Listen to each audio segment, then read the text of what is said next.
নমস্কার সবাইকে। বাসন্তী পূজার অনেক অনেক শুভেচ্ছা জানাই। আজকে বাসন্তী পূজার অষ্টমী, আজকে অন্নপূর্ণা পূজা। আমি চলে এসেছি আমাদের বাড়ির কাছে কালী মন্দিরে। এখানে কিন্তু বাসন্তী পূজা হয়, তাই বাসন্তী পূজার আজকে অষ্টমী পূজা আমি মন্দিরে দিতে এসেছিলাম। মা বাসন্তীকে দর্শন করলাম। মা বাসন্তীর এই রূপ দেখে আমি অভিভূত। আমি মন্দিরে পুজো দিলাম এবং মন্দিরে মাকে প্রণাম করলাম। প্রণাম জানিয়ে মাকে মনস্কামনা জানালাম। ভীষণ ভীষণ ভালো লাগলো। সকাল সকাল আমি পুজো দিলাম। আর এখানে দেখুন মায়ের রূপ কি সুন্দর, মায়ের মূর্তি অপূর্ব সুন্দর হয়েছে। আমি একটু জুম করে নিলাম। আর এখানে পুরোহিত কিন্তু পুজোয় রয়েছে। এখন অষ্টমী পূজা চলছে। অষ্টমী পূজার দিন আজকে সকালবেলা থেকে, তাই মন্দিরে কিন্তু অনেক ভিড়। এখানে পুরোহিত মশাই দুজন রয়েছেন, আরেকজন পুরোহিত। এই দুজন পুরোহিত মিলেই কিন্তু এখানে পূজাপাঠ করছেন। আর মন্দির ভর্তি সমস্ত ভক্তগণ। আজকে অষ্টমী, মন্দিরে তো ভিড় হবেই।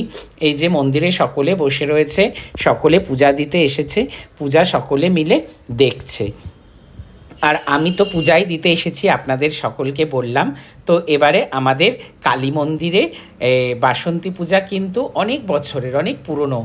আর এই যে দেখুন আমাদের কালী মন্দিরের মায়ের রূপ, মায়ের বিগ্রহ। সকালবেলাতে মায়ের বিগ্রহ দেখলাম, মায়ের বিগ্রহে প্রণাম করলাম। আর এখানে বাবার মন্দির, মায়ের মন্দিরের পাশেই কিন্তু বাবার মন্দির। আজকে বাসন্তী পূজা বলে কালীবাড়িতে কিন্তু খুব সুন্দর করে কালীবাড়িকে সাজানো হয়েছে। আর প্রত্যেক বছর কালী পূজার দিন আর বাসন্তী পূজার দিন আমাদের এই কালী মন্দিরকে খুব সুন্দর করে সাজানো হয়।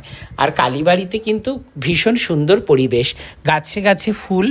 আর চারপাশে যে বসন্তের সৌন্দর্য দেখুন কেমন সুন্দর এই ফুল গাছটা। আর কালীবাড়িতে একটা বেলগাছ আছে, বেলগাছটা ভর্তি বেল হয়েছে। আর পাতা তো এখন ঝরে যায়। এই কালীবাড়িতে আসলে আমি কিন্তু একটু কালীবাড়িতে ঘুরে ঘুরে সমস্ত জায়গাটা দর্শন করি। কেমন লাগলো আপনাদের এই ভ্লগটা দেখে আপনারা কিন্তু অবশ্যই জানাবেন। আপনারা সকলে ভালো থাকবেন। আপনাদের সঙ্গে দেখা হবে ভীষণ তাড়াতাড়ি অন্য কোনো ভ্লগে। সবাই ভালো থাকবেন। সবার জন্য রইল অনেক অনেক শুভকামনা, ভালোবাসা।